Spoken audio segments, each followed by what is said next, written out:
I'm delighted to welcome to the Truth and Rhythm Mothership singer, bassist, composer, and producer Joyce Fenderella Irby, best Whoa. known as a core member of Klymaxx, the successful and trailblazing all-female funk, R&B, and pop band. The group notched 7 top 20 R&B hits between 1984 and 1990 that included the dance floor jams, The Men All Pause, and Meeting in the Ladies' Room, and the ballads I Miss You and I'd Still Say Yes. Launching her solo career in 1989, she scored the hit Mr.D.J, featuring rapper Dougie Fresh. In 2022, she released her acclaimed autobiography, I'd Still Say Yes, subtitled The Dreamer's Account of Surviving the Entertainment Business.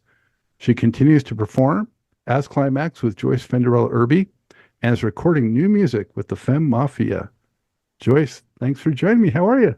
Hey, God, that's quite an introduction. I appreciate that. I'm going to use some of that. Thank you. My pleasure. So glad you could join the show. And where are you today? I am in D.E.E. in Atlanta. All right. Yeah. Well, I'm Yes. not far away here in Charlotte. So, Okay. Well, I grew up on Fort Bragg, which is now Fort Liberty.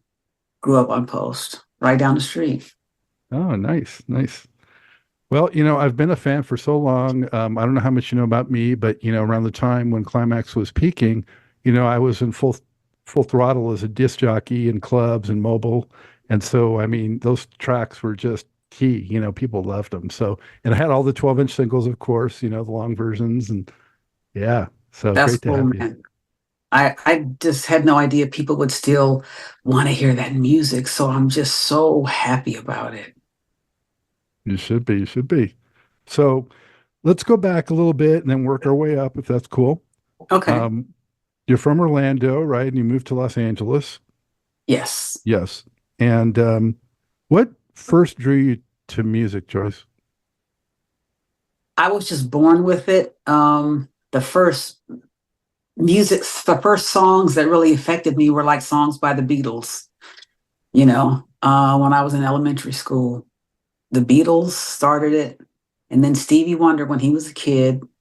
And then when Michael Jackson and the Jackson 5 came out, I lost my mind. Um, and the Supremes. But just early, it was the Beatles. It was the Beatles. And they made me want to make up songs. I was like, it's just well, they are who they are. But that's how the early part of it started, the interest in it. And what gave you confirmation that you had the talent and ability to pursue it? When George Clinton thought I was cool as a 16-year-old, I was like, okay, he thinks I'm cool. The coolest man in the world thinks I'm cool and hangs out with me. So I'm going to be fine one way or the other. That was literally it. Just me standing with my bass. My father bought me a Fender jazz bass, and I would stand on the loading docks of concerts when it was Earth, Wind, and Fire, the Ohio Players, the Solar Galaxy of Stars, but mostly earliest it was when George Clinton came to town. And I would just stand there, no case, no amplifier. You couldn't hear anything, but I would just be sitting there. And after a while, he'd just be like, he'd be waving me in. And after his shows, and this was like in the Southeast, in North and South Carolina, and some Virginia, and maybe Alabama once, but and yeah, I said Virginia. And he started letting me come to his room with him for about 10 minutes after the shows.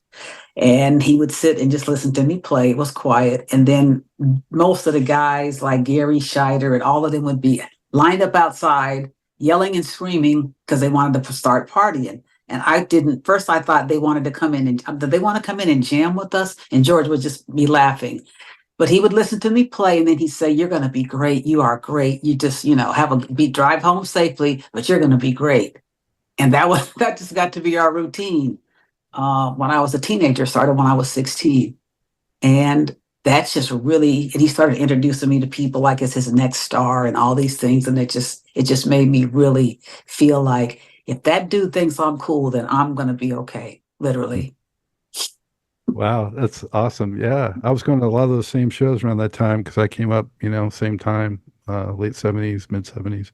Yeah. And man, just I we was, were so lucky to have those bands. Yeah, and like Earth, Wind, and Fire was like church and a magic show because I had never seen. I mean, of course, I was young; I hadn't seen much, but like the way they would be here, then they disappear, and they'd be just all of this stuff, and then the way their music was uplifting. I was like really imprinted with the quality of entertainment watching a lot of these artists. So were you inspired by people, as far as bass goes, like Verdine or Larry Graham or Bootsy? My top three were Louis Johnson, who I met. He made me a practice tape. Larry Graham, who I met. I don't have a practice tape, but he sat and we played. A guy named Wizard, who played bass with Mother's Finest, taught me how to do an upstroke where I'd slap the string down with my thumb and then pop it back with the top of my thumb, which was not very comfortable. But I didn't know how he got that sound. And Verdine on stage was the epitome of an active bass player. And then Bootsy with the Mutron. And I interviewed him for my school paper like many, many years ago. Taught me that you could have effects on a bass and it could be something different. So you named, everybody that I was excited about except for Lewis. So yeah, I was into all of those guys so much. Well, you picked some challenges because those guys just unbelievable, especially with how physical their playing was.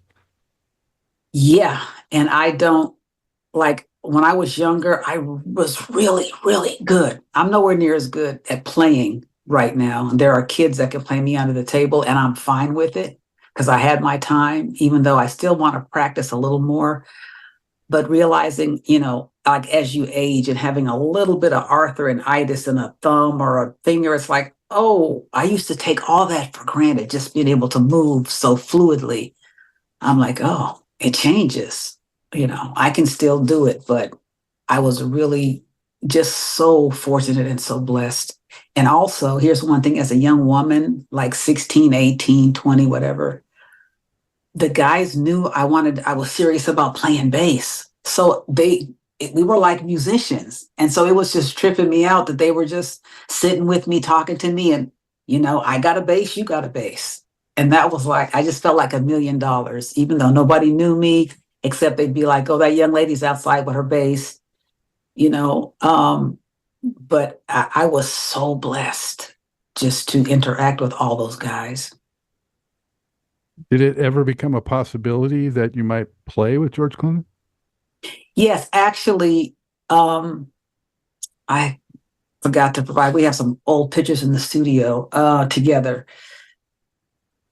By the time I joined Klymaxx, well, let's say I was one of George's artists, and he was introducing me. He said he's going to do me and somebody like he had the Brides of Funkenstein, and he was going to have me or like Bootsy and Bootsy's Rubber Band. But before it was taking like a long time. It was just taking a long time for that to happen. So he came to the studio in Richmond, Virginia, with me, where I was recording this song called "The Wild and Crazy Song," imitating him because I was a female MC who played bass. I wasn't really like singing much. I was playing bass, and I drove to Florida and took the song to this company TK Records in Miami, and they like put the record out. And George was still busy doing all kinds of things. He's like, yeah, do whatever, we're going to be good. And so it charted on a national chart in November of 1980 on Cashbox. There was Cashbox, Record World, and Billboard. Those were the three. And now I'm on a mission to see if there's any other female MC who was a solo artist who had a song on a national chart. I can't find one. And if you can't find one, that would make me the first one, which is almost unbelievable. But even the New York DJs that I know, they're like, well, if you're not first, you're second for sure. But there's got to be somebody else, but we can't find her. So I don't know. How funny is that? Yeah.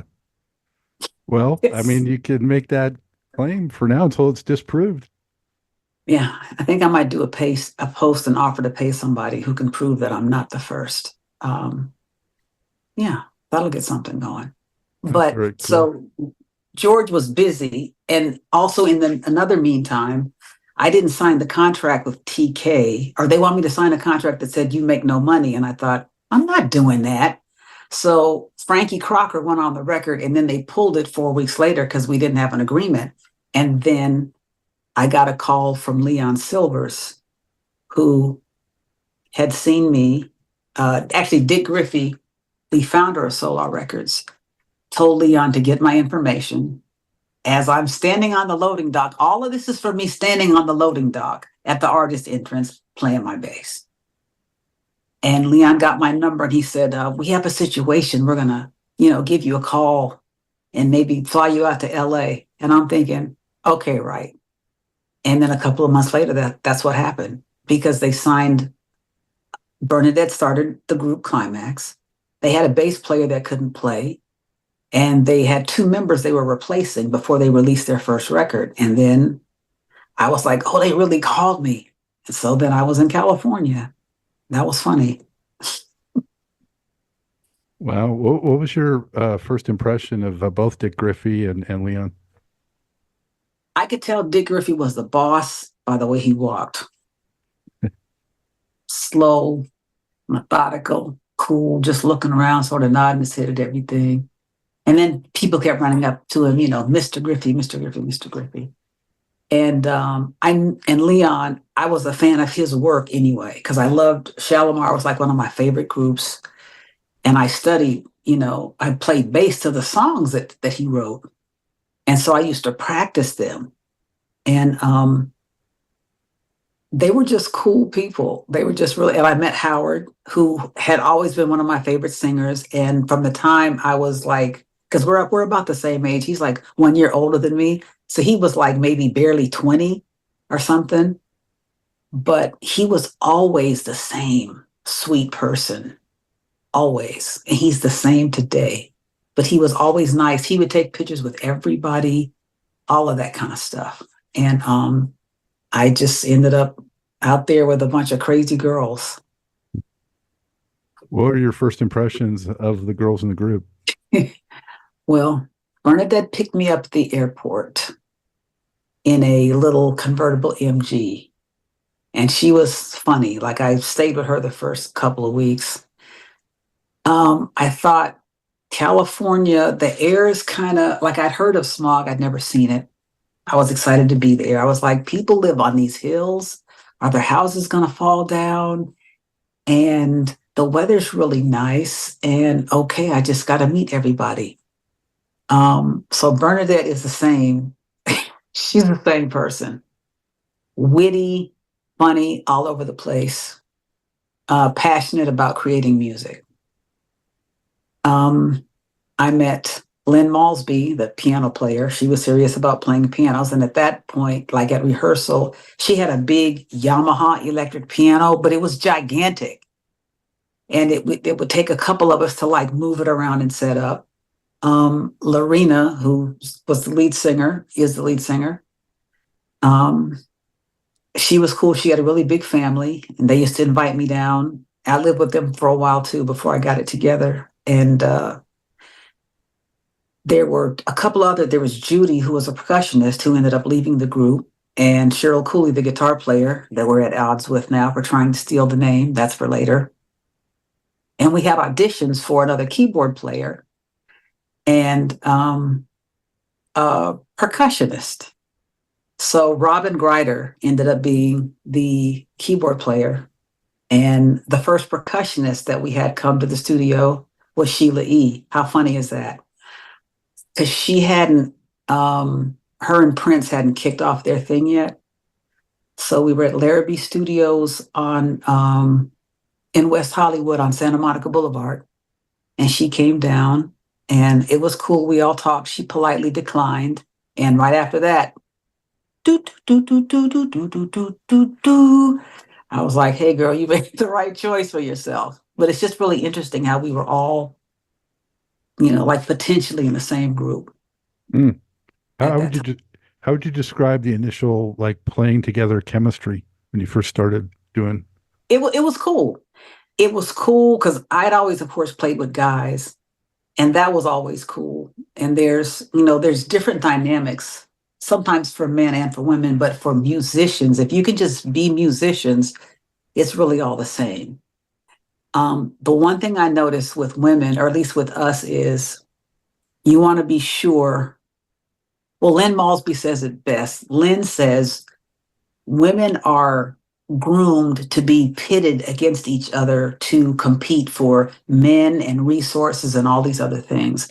And boys, when they're growing up, are taught sports, being collective, all together. Let's all work together. It's different now, but at that time, it was the way we were brought up was sort of separate. And so I guess a lot of times we ran into problems of just trying to make sure we're not trying to show up another one or just be conscious of another person's feelings.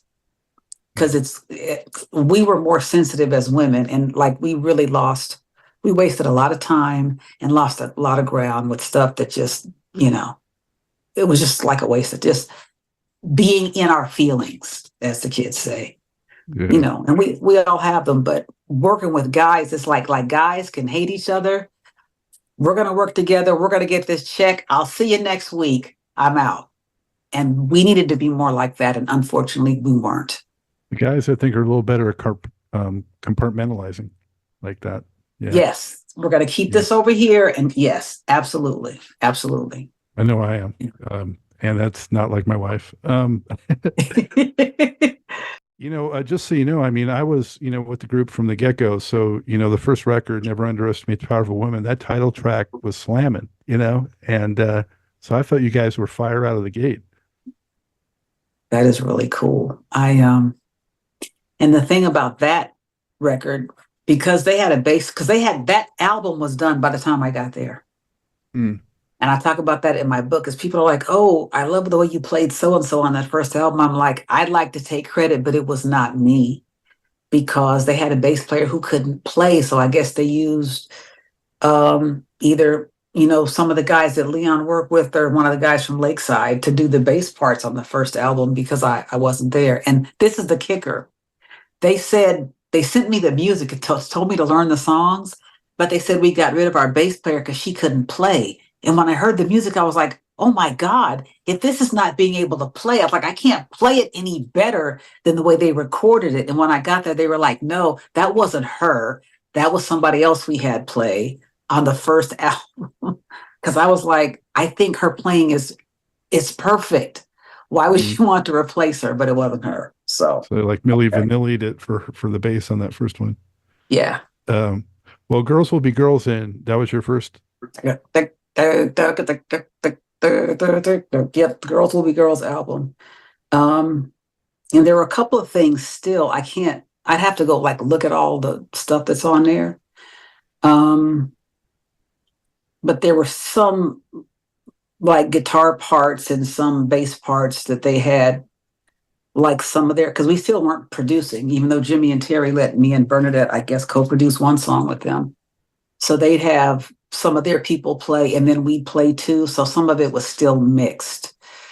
And then when we got to, the next one, it was, we were handling it all. I gotta just say one thing about that second record, though. Did you play on Wild Girls by chance? Yeah, I did. Okay, that's a great funky jam right there. And you know what about Wild Girls, Scott? If you listen to the formation of Wild Girls, that's every Janet Jackson up-tempo song that Jimmy and Terry did. It has the foundation for all of that. Janet Jackson stuff started with Jimmy and Terry working with us in the studio doing those records. It was their formula, but we got a chance to experience it first because, they got kicked out of the time for working with us. Yeah, that was a pretty fortuitous thing for them, as it turned out, but Yes. Who knew at the time? I have a friend in the UK. He's like the most avid record collector I've ever met. He trades records. He also plays bass, and you're one of his heroes. So his name's Martin, and I wanted to just say that especially Girls Will Be Girls. Did you play on that title track? I played part.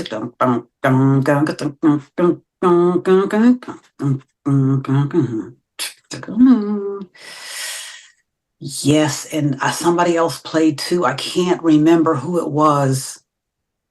I, yeah, I don't want to lie. I can't remember who else was on there.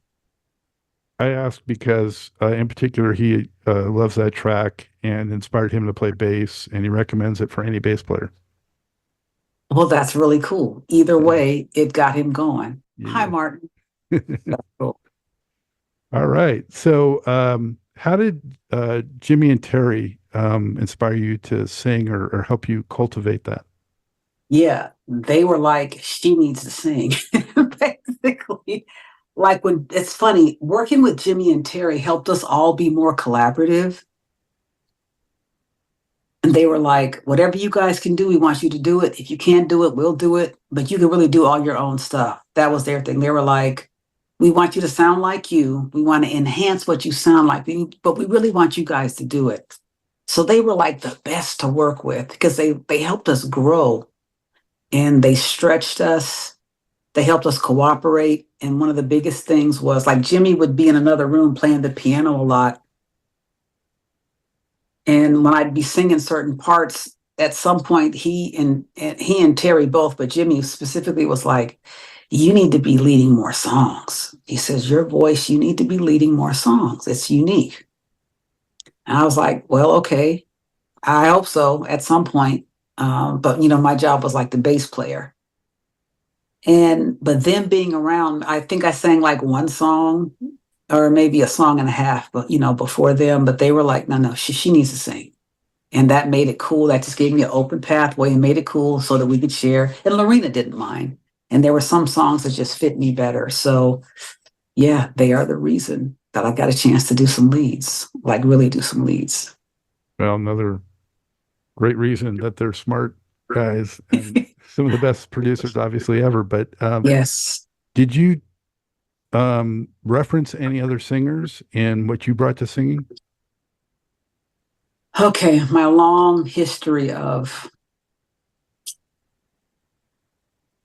this is weird because I don't sound anything like him. I used to listen to Ronald Isley sing certain things to figure out how to use my voice to breath ratio. Because when I speak, sometimes I sound like a cartoon character because I don't use enough breath. But when I sing, I use my like 60-40 ratio. And when he would sing songs like, For the Love, living, For the Love of You, and Make Me Say It Again, Girl, he would go like in between his natural and his false. So I would practice singing along with him, and then I'd just cut it off and I'd sing into a tape recorder and then play it back for myself so I could see if I use enough breath. I was like, oh, it sounds way better like this. And then, of course, when the Jackson 5 came out, the range Michael sang in was a perfect range for me. And we can get more into that when we get to I Miss You. But yeah, it's weird. I don't think I've ever told anybody. I used to sing along with Ron Isley a lot. And then I would sing, of course, all the Jackson 5 stuff. When I was a kid, Michael and I are like 2 years difference in age. And it was in my range. It was high enough. And Stevie, I would sing along with Stevie too. Now, were you able to accompany yourself on bass while you sang, or did you do those separately? It was hard, but sometimes I did it together. But if I'm singing a totally different rhythm, it's almost impossible for me. I never could get all of that synced. I'd end up hitting the downbeat like right, but stuff in between. If I'm singing a different pattern, I was like, I can't. It was easier if I was doing keyboard bass, but still, it still was no. Yeah, I'm not good so at that. it's a tall order for sure. So, meeting in the ladies' room.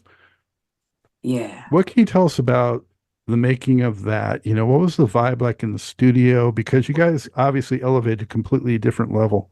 yeah. Um, what what went into that? It started with Mr. Griffey allowing me to. He gave me a producer contract because I was like, "Hey, I'm a producer. I need a contract." And he was like, "Okay, this child is driving me nuts." But eventually, I wore him down. And he gave me a producer contract, and he had me produce a couple of songs on his wife, Carrie Lucas. And I brought him the track for The Men All Pause. I'm like, I said, look, I produced my own record. I was on the chart before I got here, trying to muster. George Clinton thinks I'm cool. I'm like, seriously, dude. So he heard the track for The Men All Pause, and I got my contract. And he was like, okay, so, I'm gonna have other producers come in, but, you're official now. And, you can oversee the stuff, you guys are originals, and keep doing stuff like this right here. So I did the track for The Men All Pause. I was looking to do like a Rick James track like You and I. I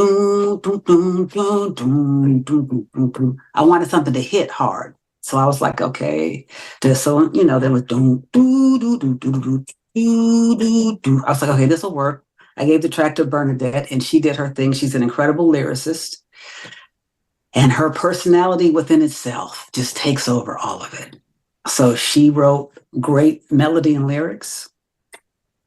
I was like, I got my producer contract, so we don't need any supervision over here. He's like, okay, go ahead, go do it. And then, but except for Steve Shockley came in and hyped the drums up a little bit. And I think Vern and I are listed as co-producers on the song. That's fine. But it was a great record. Then he had signed Midnight Star. And he assigned them to do 2 songs on us. So they did a version of Meeting in the Ladies' Room. And I heard it and I was like, there needs to be some other stuff in that melody. So Dick took the original track and let me go into the studio for a day to change some stuff I wanted to change on it. So there's a part in the song that's like, well, I'm doing all the answers. You better watch your man, all this kind of stuff. But then there's a part that's sang, oh, oh, oh, oh, oh. Everybody sing it like sang, oh, oh. That wasn't even in the song. I was like, we need these. The oh was an ad lib in the fade. And I'm like, that's a whole section. So I created that little section like that. And they changed the drums to sound like the Men All Pause drums. And that's how we got Meeting in the Ladies' Room, which is an incredible record from the guys in Midnight Star. And I credit Mr. Griffey for trusting me to add something to it that I heard that made it better. And it definitely made it better. Or people wouldn't be saying, none of that. Mm-hmm. So, and then Lynn came up with a great song, I Miss You. He's like, okay, go on and do that. So we were just rolling. And George, Bernadette and I have a different story about this, but we pulled George Clinton into doing Sexy with us, which is a song that Bernadette wrote. And that was fun. And she did Divas Need Love Too with Vincent and Rick, who were producing hits on New Edition at the time. I think Count Me Out and Cool It Now, because her and Vincent were good friends. But it was the first album we got to really be in charge of, for the most part. It was cool. Yeah, it felt really good too. Like, oh, finally, yes. How'd you feel when the Men All Pause blew up before Meeting, right? That was our first single, The Men All Pause. Yep. Yeah. So when that blew up, I mean, how did it feel, and how did it change your life, or did it not really change your life? It finally validated everything I thought about myself. Like, I can write and produce good records, and we're a band with something to offer, and people like us. And we're different and unique because there's still, aside from the Go-Go's and the Bangles, there weren't any urban girl bands. There weren't any girl bands, period. And there still hasn't been one like us, which trips me out because so many more women now are playing instruments. But it just felt, it's the best feeling. It's just the best feeling to be somewhere and turn on the radio and hear your music, because I was just used to hearing it in my room or on my cassette player, or, in my car when I had a cassette player, I'd put my own music in there. And to hear it and have people like it and sing along with it, it's just the most beautiful thing. And no matter what, I'm so grateful for all of it. Mm-hmm. And then, of course, you had monster hits on the dance floor, but then you had the ballad hit which showed the breadth of you guys. So, I mean, that really showed that you could do anything. That was such a surprise. When we mastered I Miss You, the guy at Capitol Records told me and Bernadette, we can't master this because the bass is too loud. You know, I just got the bass up anyway. And the bass is too loud and the frequency is too wide and we can't do so and so. So me and Bernadette went to have a meeting with Mr. Griffey. He said, I don't care what he says. Don't change it. Do it just like that. And okay. Wow. I didn't expect that record to be anything like what it was. It's amazing. It's amazing. Yeah, big time crossover hit and everything. Yep. That made us pop where we were making, I think, like $5,000 a show. And then we went to 15,000 over the next week when I Miss You was out. I was like, oh, okay. Yeah, that was something. Who were your big tours at that time? Who were you on the bill with? The Planetary Invasion Tour, which was Midnight Star, Shalimar, and us. And then I guess the album after that, we started touring with Kool and the Gang, which is great because they have such a big pop audience. We did lots of things. We did the Gap Band. We did a tour with them. But there's a lot of stuff I don't remember. We did a lot of spot dates, but the tours, Planetary Invasion Tour, tour with the Gap Band, and we did a couple with Kool and the Gang, which were cool. And then we would have these water pistol fights, which got us in a lot of trouble. That was like my idea because I like toys, and I would go to the toy store in whatever city we are, and I'd get these water pistols that look like machine gun water pistols. Back then it was okay because people weren't shooting each other like they are now.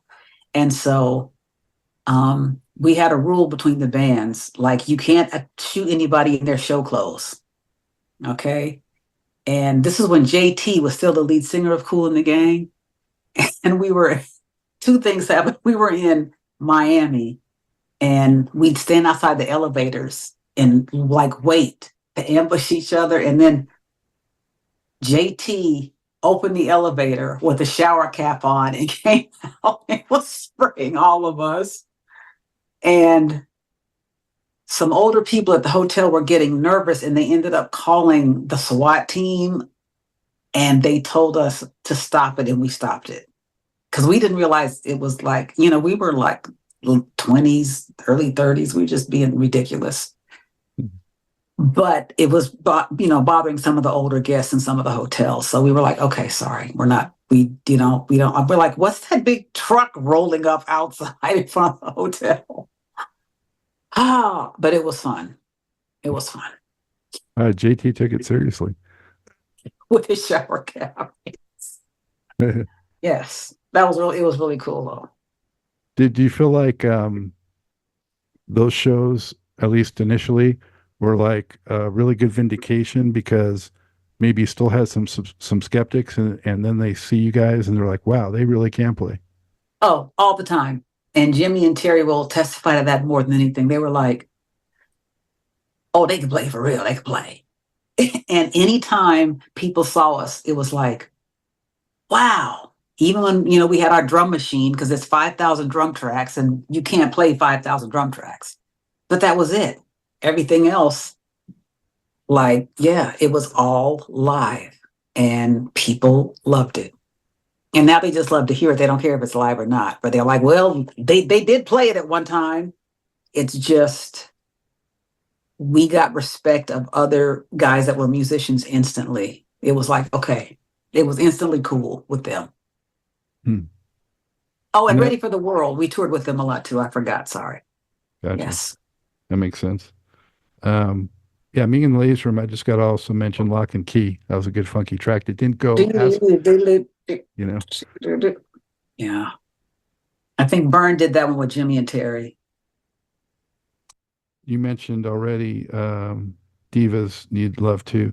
To me, that always seemed, for me, it seems sort of like the female response to Gigolos Get Lonely Too by the time. Yes. By Morris Day and Bernaday. That's what we call her sometimes, yeah.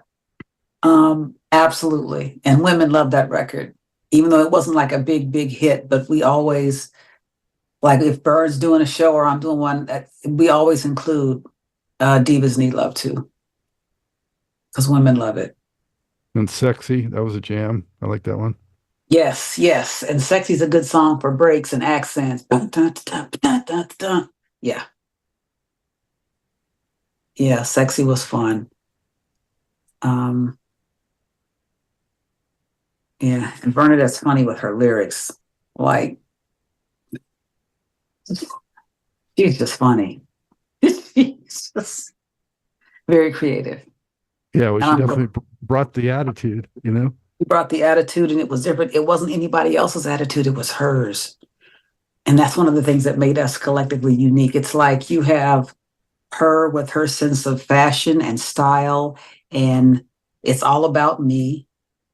Then you had, Lorena with her sort of power vocals. Then you had me, and I could be, make you cry, with some of the ballads, or try to knock you out of your seat with some of my tracks, like the Menopause. We were a combination of so many different type things that just all went well together. And that was cool. Now, did that massive success bring more pressure to like kind of match it again? Um, well, I never looked at our success as massive. We had success, and I felt like we were one really good album away from going over into like another level, which we didn't get to do. But it certainly brought pressure to at least, do something as good as the last thing that we did, and then maybe stretch it a little bit more. And we were all growing. I was like sort of going a little more back toward like hip hop a little, and Vern was sort of like Bernadette would be good to have like a Broadway show. She does things that are really very esoteric. And so we were both starting to create a little bit, I guess, a little bit more broadly after that. And I think that's when we were imploding anyway, because Bernadette wanted to be a solo artist. So Sylvia Rohn, she had her group Madam X, and I know that Sylvia basically offered her a solo deal. It would have been good if she had taken that and stayed with the group, which was the plan for my solo deal with Motown, because it was all Universal. And so after the album with I'd Still Say Yes and Divas Need Love Too and Sexy and those songs, that's when they kicked me out for taking the solo deal with Motown. But the plan was for me to do that and still stay in the group. And the other girls were just upset and they were like, no. So I was like, okay. Anyway. Mm. So how did you process that? I never wanted to be a solo artist. I always wanted to be a part of a group. I enjoy pumping up other people, which is how I started signing other songwriters and producers and other artists. I like pumping people up. So it was just devastating. I couldn't understand it. I did not understand it. And I understand it now. It's just hating. But I was like, this is a terrible business decision. This makes no sense. This is an awful business decision. I'm like, Bernadette already left. And it's just, it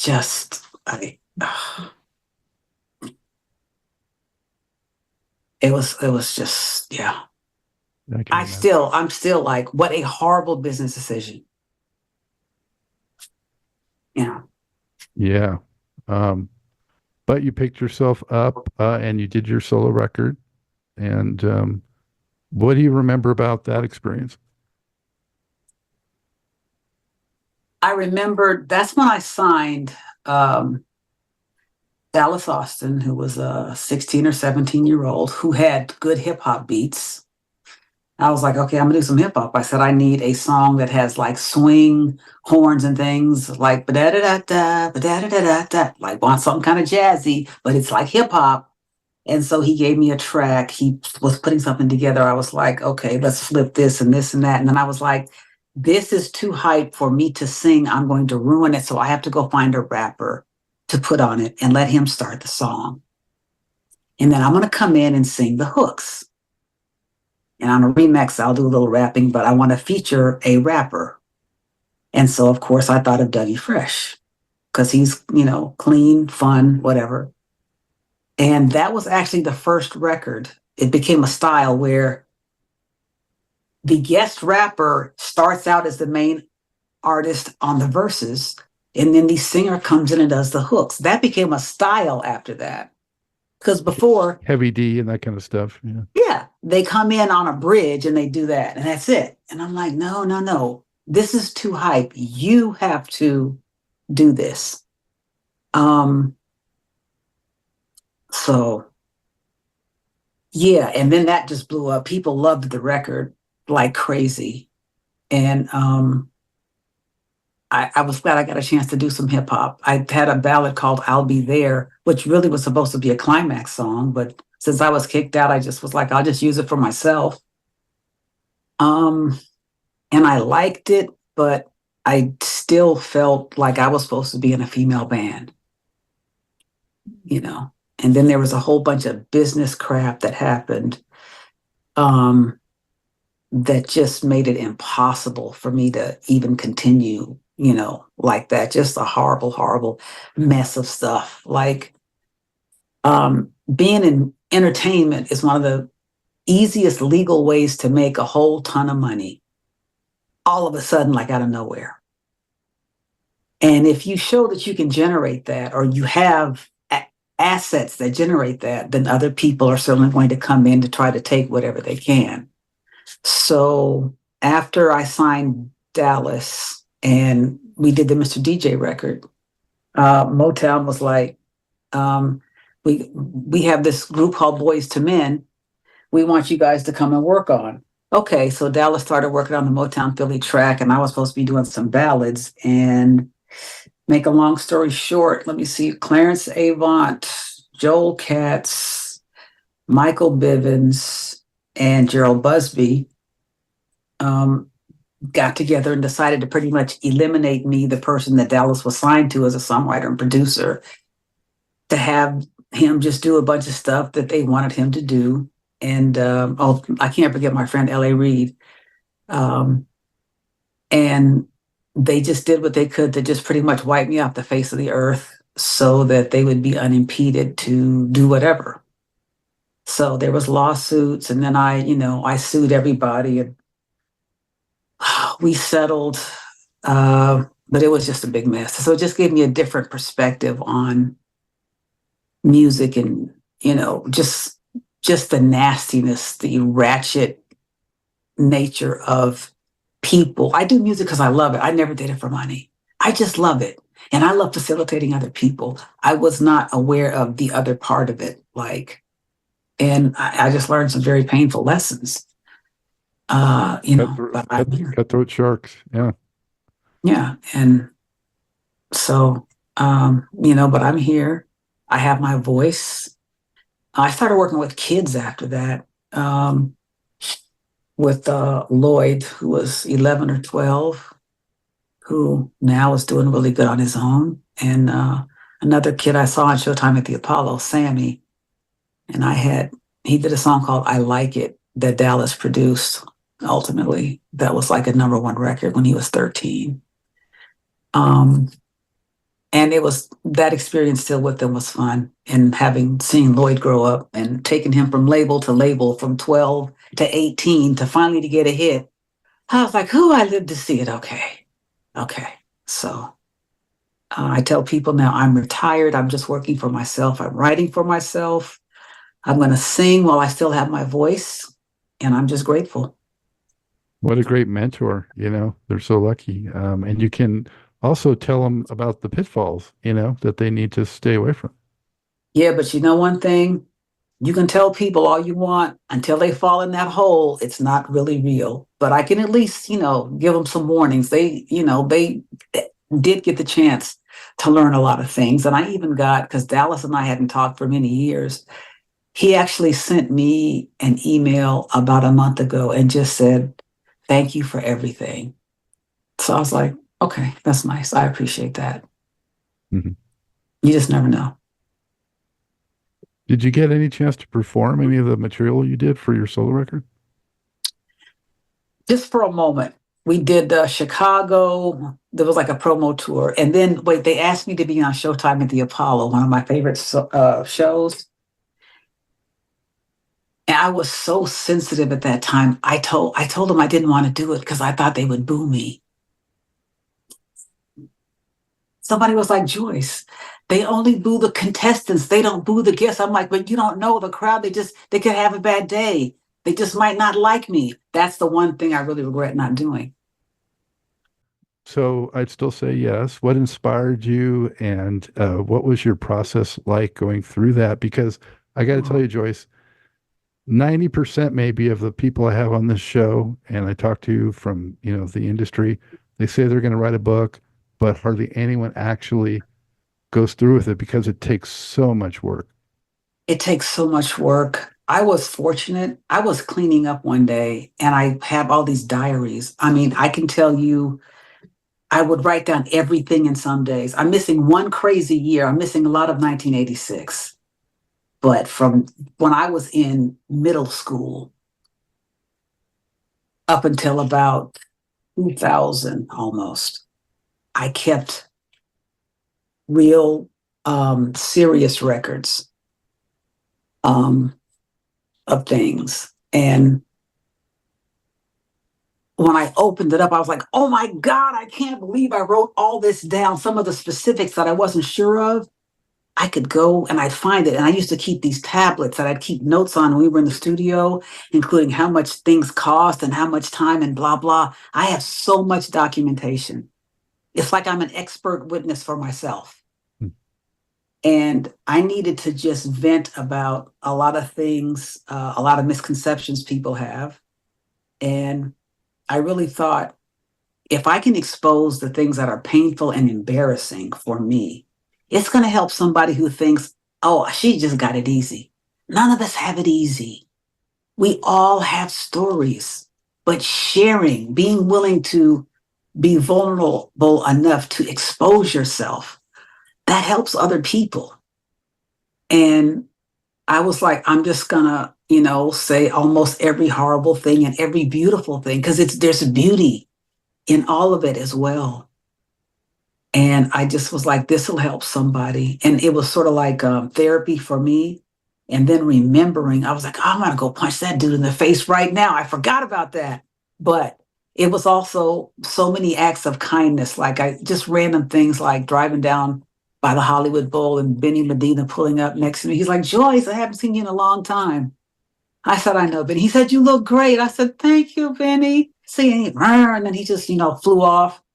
And just random things, like Sylvia Rohn. They wanted her to speak at a convention, and she was like, I'm not available, but Joyce Irby can take my place. I'm like, I can take your place speaking, like things that I forgot about that meant a lot to me.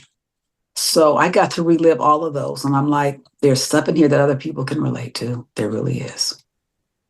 Well, congratulations on doing it and doing it at the level you've done it. I mean, it's, I think, a 5-star review on Amazon, so people love it. Yes. Yeah. I just got to get people to look at it. It's like 4.9, I think, but that's like 5 to me. That's amazing. It's, whew, yeah, we all got stories. So fortunate that you kept records like that. That's terrific. Yes, I could be used like in a legal case for documenting certain things because I literally wrote it down at that time. That's amazing. And you've been making some new music. I see your posts, and looks like you've been on a little bit of a Latin kind of kick lately. I have been. So today, the salsa mix of I Miss You, which is just fabulous. I'm excited about like real bands. Like I like big band stuff too. And so a bunch of musicians in Venezuela, like 95 percussionists, it seems like, with all the tracks that there were, and like horn sections. And I just love it. It's just, it's freeing. It's like, okay, real music again. I do a lot of, synthetic stuff myself too, but the opportunity to, a guy named Tori Antonio Crow contacted me and said it was his dream for me to do a salsa version of I Miss You. I was like, okay. I'm just like, okay, we can do that. And he, put the musicians and the people together in there's a jazz and Latin pianist. His name is Joel. I think it's Uriola. I'm not sure. I'm going to get it. By the time I do another interview, I'm going to have his name right. Because he did like the arrangements of some of the stuff. It's incredible. And I'm so grateful. I'm grateful. And I'm doing a bunch of other stuff too. I'm going to start releasing stuff every 4 to 6 weeks that I've been recording for 5 years and never releasing. So I'm like, okay, Joyce, just get it out. Get it out. So, yeah. Do you anticipate an album or EP at some point, or just single releases? Well, I have enough I was going to do a singing album and then what I call musical poetry, which is me talking. I can't say rapping because that's for kids. But I've learned that putting everything out at one time, you lose advantages over what the distributors give you advantages to take. So that's why I'm just doing one thing every 30 to 45 days. I've got, about 6 things that are finished. They're just like in line. And Bernadette and I are doing a song called Just Love Me as well. That's a really good record that she wrote probably in 2 months. Nice. Wow. Yeah. Good to have you back together again for sure. Yes, yes. And we actually, Bernadette, Lorena, Lynn, Robin, and me, the 5 of us, have been considering doing an album, but that came about because one of our original members, Cheryl Cooley, who I refer to as #thirsty, keeps trying to copyright the name Klymaxx just for her exclusive use. And recently, the Trademark Commission approved her application, and she had to, you have to publish it for opposition for 30 days. So, of course, we all got together and we got an attorney and so we're opposing it. But it's all so ridiculous to me. And people, like, I'll get electronic mail or comments from people who are like, they advertise a Klymaxx show. And I don't know who was singing I Miss You, but nobody in that band has ever been on a Klymaxx record. I'm like, I apologize. You're right. It's like degrading the legacy. And it's ridiculous. But 5 of us are really cool and talking all the time. And we're like, we might actually do a record, like all of us, except for Cooley, who just keeps trying to steal from the rest of us. I don't get it. But we're not laying down for that either. Unfortunately, your story is not unusual out there, as I'm sure you know. There's so many, especially R&B bands, that are splintered and acrimony, taking place. Especially solar bands, Lakeside, Shalimar. It's like, then there's In Vogue. And I was working with Maxine and Dawn for a while. And I feel responsible for them. And it's not my fault, but I feel responsible for something. We were considering doing some touring together. Like I think it was Funky Divas 2020. And I was doing these posts like, we're going to do this work together. And so I think V103 in Chicago put out a post about the people want this. Like, the Funky Divas and Klymaxx. I'm like, and we are divas. Divas need love too, Funky Divas, all that. And so then the other ladies decided, because they already took the In Vogue name, then they decided to copyright Funky Divas and let them know that they didn't want them to do that either. And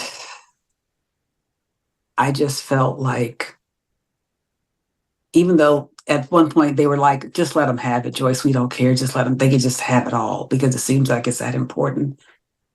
But I felt responsible for talking about it. I was excited about the idea, and I don't understand that. I don't understand for all of the groups, not them, it's for all of us to like try to slit the throats of your brothers or sisters that you are in the trenches with.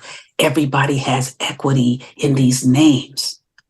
Why does one person feel like they can go in and gut everybody and then live off the benefits of a legacy that was collectively created? That just burns me up. I don't like that. At one point within Klymaxx, we all had an agreement. Anybody could go out as Klymaxx featuring Cheryl Cooley, featuring Bernadette Cooper, featuring Joyce Irby, Lynn Malsby, Lorena, Robin. But there's that one who's like, no, I just need it all for myself. We're like, okay, well, we're going to put a stop to that. But anyway, sorry for going off on that tangent. It's very personal, and it's like we're demeaning ourselves with this crap. Well, it's aggravating, no doubt, and it's also misleading for fans and disappointing for fans. And That's fraud. There's Cameo, the band War, for a long time's been. Oh, that's right. We did I forgot about the War thing. Yeah.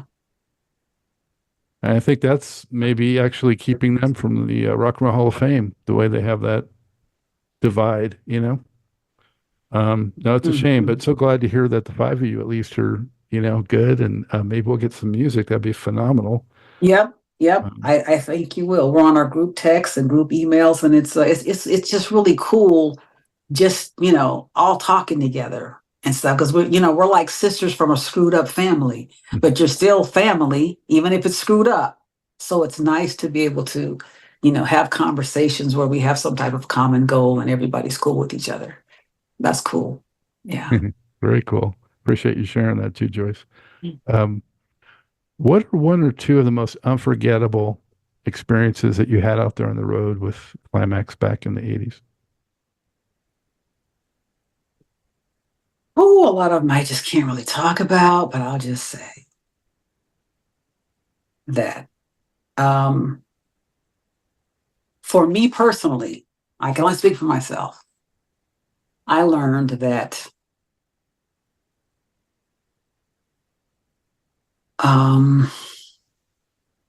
you don't have to buy drugs. People give them to you for free. It's one of the perks, quote unquote. Yeah. And then at some point you have I had so much fun. I think I had a 2.5-year run. It could be delivered or whatever. It didn't matter. It was all great. But then I was like, my body's like, okay, your heart's going to explode if you don't stop doing this. And I was able to stop. All I did was, I did cocaine. And I was lucky that before, I guess, it turned into the stuff that they do now. And I never was much of a drinker. But I was in a studio, and the first time, I don't smoke cigarettes either. It's so weird. But somebody emptied out a cigarette and they put some coke in the cigarette with a little tobacco. Here, just try this. I was like, oh, I hate that. But the third time I tried it, all of a sudden, I was like, hey, I felt like my head was floating. I was like, oh, yes, I am the king of the world. And then after a while, I was just back on the ground like, oh, okay, that's it. That was fun, but I don't want to do that all the time. So, yeah, and it's unfortunate that that's where I go to when you mention that. But people are sometimes, they don't want to talk about stuff like that. I did it. I survived it. I'm glad I stopped it because it makes absolutely no sense. I had fun, but I was like, no. Just probably the best thing is not like some big individual thing. Like when we're all on stage together and we're playing and we're like vibing and the music is flowing and somebody thinks of some extra little thing, like Lynn might put in a little piece of a solo that she hadn't done before. or I might put in a couple of bass pops, and then all of a sudden we do a breakdown we hadn't rehearsed, and then Bernadette's running all over the stage, knocking stuff down and flapping her arms, and the people are just really, really into it. It's like those are just like the best feelings because it's an energy exchange on stage, and then it's like a love exchange with the audience, and that is priceless. It's priceless, no matter if it's 10,000 people or 10 people. I mean, it makes a difference in how it feels, but the essence of the feeling individually is the same. And, I'm just grateful. So grateful. Yeah. And people still want to hear these songs. I love it. Yeah, that's kind of what you're speaking to, is just that spirit that's tapping back into what you're talking about at the beginning with like experiencing those George Clinton shows, just Yes. kind of like Yes. the spirituality of the music and taking you over of the players on stage and the audience vibing with it. That's the ultimate. Yes. Yeah. What is your favorite Klymaxx? I mean, is the big one your favorite Klymaxx album? Yeah. The Meeting in the Ladies' Room album. The one that opened the door for us. It opened the door. And Mr. Griffey trusted me to do some music and trusted Byrne to come up with a way to dress it up, and then trusted all of us to pretty much work through our own music after a while. And that's kind of rare, especially being female. That was rare back then. Now everybody's doing it, but it was not like that. It was not like that at all. So yeah. Do you feel like there's one or two songs in the catalog that didn't get over like maybe they could have, and you think people maybe should give them another listen? Oh yeah, Convince Me, which is a song on our second album that Lynn did. Convince Me for sure. And Byrne had this crazy song called Multi-Purpose Girl that should have been on the second album. I don't think it's not on any album. So that's not helpful. Some people have it online somewhere, but yeah. But Convince Me definitely is a song that I just might think about re-recording. So it could be new and people can hear it. That was a really, really, really good song. Yeah, and that wasn't even a single, right? Nope. Yeah. No. Yeah, Multi-Purpose Girl. That's a really fast, so funky dance track. Yeah. And silly. As you look back to close this up, Joyce, what accomplishment would you say you're most proud of, just overall? Surviving and being like, still finding great moments of joy in the simplest things. I'm proud of finally writing a hit record, being able to sing on a hit record, meeting 1 billion people I never thought I would meet. I'm proud of the other people I facilitated. And I'm doing some music with my girls, like when we perform as Joyce, Irby, and Klymaxx. There's some ladies I've been with for like over 10 years. And I'm beginning to record some stuff under the name of the Femme Mafia, because we're not going to do music as Klymaxx, because we're not Klymaxx. Even though when we do a show, I sing Klymaxx songs, so it can be Joyce, Irby, and Klymaxx. But now I add usually featuring the Femme Mafia, because we're doing some fun stuff that's really cool that I hope people will be open to. And sort of like George with Parliament and Funkadelic or whatever. But yeah, I'm really proud of that nobody's heard yet. So I should start releasing music that's been finished for a while. But mostly, Scott, I'm happy to be here. Well, now, of course, when people see this, they're going to demand that music. Well, we got one thing that I just put up on, that put out under the Femme Mafia to hold the name with the aggregators, or like on the sites. So there's one song, there's a video done. I just need to release it to promote it to people because I haven't mentioned it. But thank you for that. What's the best way people can keep track with what you're up to? Well, on IG, my name is @Joyce Irby, JoyceIrby. And I have my little link tree on there, which goes to everything else. But if you love music, consider adding me to the list of people that you maybe follow on a streaming site, because I'm going to be consistent now with the stuff coming all the time. And if nobody ever sees me, I'm okay with it. But if nobody ever hears me, I can't deal with that. So that's what I would love, to be heard. Fantastic. We love hearing it. And, on behalf of everybody, Joyce, thank you so much for all the music through the years. You brought so much joy to our lives. So thank you. Thank you, Scott. I appreciate it. And thank you for staying on me about, hey, can you stop by my show? So yes, I'm glad we did this. All right. See, I told you it'd be painless. Very painless. Thank you, Scott. I hope you enjoyed this episode of Truth in Rhythm. A big thank you goes out to our guest as well as to you, the viewer and listener. Also, much gratitude to Pleasure for supplying the show's funky opening and closing music.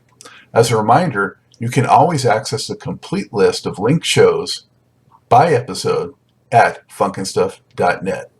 I urge you to support this program and receive the extra benefits along with that by subscribing to the FunkNStuff channel on YouTube and sharing it with funk, R&B, and jazz lovers, joining Truth in Rhythm's membership program at Patreon, submitting a donation at FunkNStuff.net, buying Everything is on the One, the First Guide to Funk book at Amazon, shopping at the Funky Things store for cool merchandise at FunkNStuff.net, and linking through FunkNStuff.net for all of your Amazon purchases. In addition, if you're an artist or anyone seeking proven, results-oriented professional marketing, PR, writing, or editing consultation or production, check out the media services section at FunkNStuff.net. Also, I encourage you to drop me a line at scottg@funknstuff.net. I love the feedback, suggestions, guest requests, appearance and sponsorship inquiries, and just talking about my favorite subject, groove-based music. For now, and as always, this is Scott Dr. GX Goldfine saying, keep on vibing to the rhythm of the one.